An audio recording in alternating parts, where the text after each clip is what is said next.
Hello everybody, in this lecture we will be solving 1991 IMO problem number 4. Here is a view of this problem. It is a combo problem and a fairly simple one. Suppose G is a connected graph. These type of terms are defined below in this section. So we will continue and I will leave it to you to read the details of these descriptions. Prove that it's a connected graph with k edges. Prove that it is possible to label the edges starting at 1 up to k in such a way that each vertex which belongs to 2 or more edges, for each of such vertices, the greatest common divisor of the integers labeling those edges is equal to 1. Okay, so let me first start out by drawing a graph, I guess. I will try to make it a fancy graph. Let's see if it works. In here. Okay, so given this graph, consider the following labeling of the edges. That's what we need to do, right? So let's first identify a starting point. Let's call this one as our starting vertex, V0.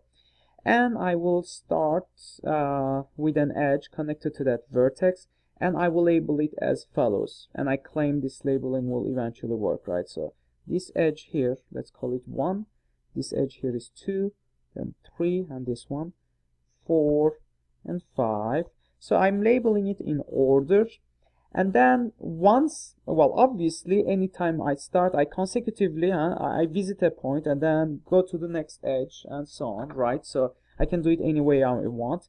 Then I can go back, and let's say we decide to go back to that vertex, and then I will a vertex which has we already passed through our route, right? So you can consider the edges 1, 2, 3, 4, 5 as route 1, if you will, or route A, let's call it. And then I pick this vertex and I call this edge as 6, and 6 is our route B. And then, well, why not? So this one is 7, I go back to that vertex. This one is 8 and I stop again, right? So 7 and 8 is a new route C, and so on. In fact, I can go back to V0 and I can go the other direction. Let's go like this. So that would be 9, 10. Do you see how I keep labeling the edges? 12. Why not? 13. That one is a strange situation because so far I stopped the labeling when I hit a dead end.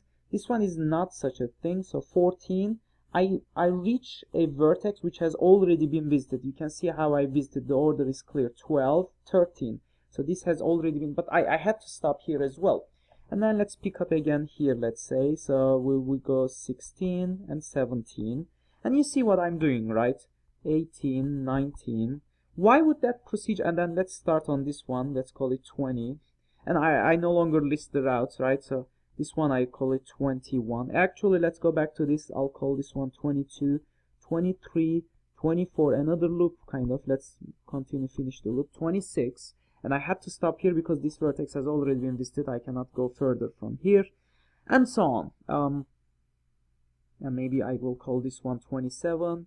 This one is 28, 29, 30, 31, 32, 33. That's a 3. Am I left with anything here? That has been a very, very fancy graph with 33 different edges. Now, let's go to that claim and let's see if this labeling does the trick. So let's consider the vertices which have more than 2 edges, right? 2 or more edges being visited, right? So when there are 2, do you guys agree that there's nothing to do? Well, actually there's none with 2, that sucks. Okay, so let me add a few more. Yeah. That I mean, it doesn't matter, but yeah, let me add just 2 more here. Let's add 1, 2. Okay, there we go. All right. So and this one we were left at 33. So let's call this one as. Oops. Let's change the color. 34 and 35. So any edge, any vertex, I should say, visited, if a vertex is only visited twice, right, so it's along a route, right, and because we have two consecutive terms, and those terms are relatively prime, right, so the greatest common divisor of those type of things, vertices with only two edges, with the exception that if you start at v0, and let's assume that you had not had this part, if this part was not here, this would have still worked, because at one end you have a 1, and the common divisor of those two would still be 1, right? But now let's have a look at the situation with 3 or more, right? We have so many of these. If you have 3 or more, oh shoot, so we have only 2's again here, right? So 2's here as well, but doesn't matter. Okay, so whenever you have 2's, actually let's label them different colors. So the 2's are like yellow color, and let's say that those visited by 3 edges at least, let me make it green, like these are all visited 3 times at least, right? So this one is visited 5 times, right? So what makes it such that the greatest common divisor of all these integers around this point here, they will be the greatest common divisor will be 1. The fact is the following: it will be 1 because along the way it should be, that point must be part of a route, right? Once you are part of a route, the first time you pass through that point, it is along a route, and the route consists of two consecutive terms which are relatively prime. So therefore the other integers wouldn't even matter. So if it's not part of a route, then there are a couple of choices, right? So maybe it's the starting point, as we said earlier, right? So in that case, sorry for that. Then in that case, we don't have to worry, because one of the edges will be 1, so there's nothing to worry. Otherwise, it would be an endpoint. Endpoint won't work. Or it will be a cycle, but cycle again, it will be visited for the first time. It has to show up along a route, right? So if you stop because you end up at a junction where other edges are already been labeled, it's because they have been part of a route, right? And so therefore this procedure should work. So let's summarize our procedure again. So in step 1, pick v0, and in step 2, start labeling the edges in a continuous manner, right? So and try to go as far as possible, right? So you label the edges in order, right? So you go from one vertex to the next vertex, to the adjacent vertex, if you will, right? So label a route until you come to a dead end. Once you are at a dead end, go back along your route, or so go back along your route.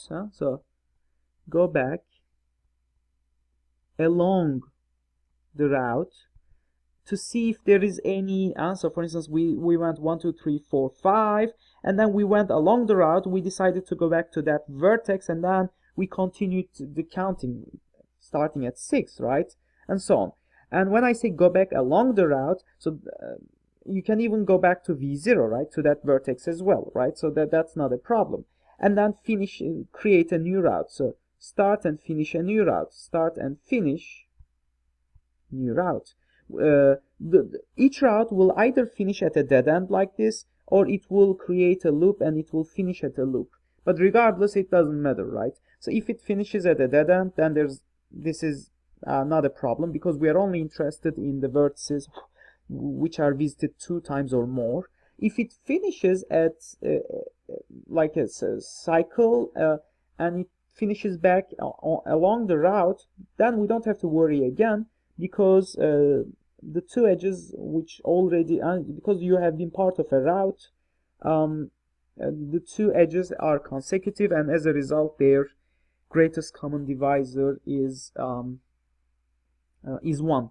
So obviously this all this explanation has been verbal. One should pay a lot of attention to describe this carefully. First, you need to describe the procedure nicely, and then you need to explain why, as long as you follow this procedure, this condition will be satisfied, as I said. So maybe you might want to consider writing a casework and all the cases that might be possible, like we did during this presentation, and then make sure the judges are convinced of of your solution, that there's not no case that you left. But that's it. So I hope you enjoyed it, and looking forward to see you guys in our next video.